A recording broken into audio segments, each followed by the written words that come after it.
Zabbuli eya 57.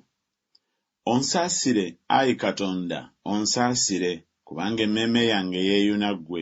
Weewaawo mu kisiikirize eky'ebiwaawaatiro byo mwe nneeyunanga, okutuusa ebyonoono ebyo lwe biriggwaawo. Ndikoowoola Katonda ali waggulu ennyo, Katonda ankolera byonna.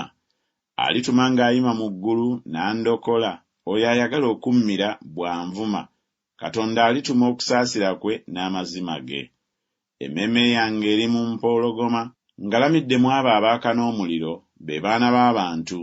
Amannyo gaabwe ge mafumu n'obusaale, n'olulimi lwabwe kye kitala eky'obwogi. Bakugulumize, Ayi Katonda, okusinga eggulu, ekitiibwa kyo kibeere ku nsi zonna. Bateekeddeteekedde akatimba ebigere byange, emmeeme yange ekutamye. Bansimidde obunnya mu kkubo lyange, babuguddemu wakati bo bennyini. Omutima gwange gunywedde, Ayi Katonda, omutima gwange gunywedde. Ndiyimba, weewaawo ndiyimba eby'okutendereza. Zuukuka, ggwe ekitiibwa kyange, zuukuka entongooli n'ennanga. Nze nzekka naazuukuka enkya mu matulutulu.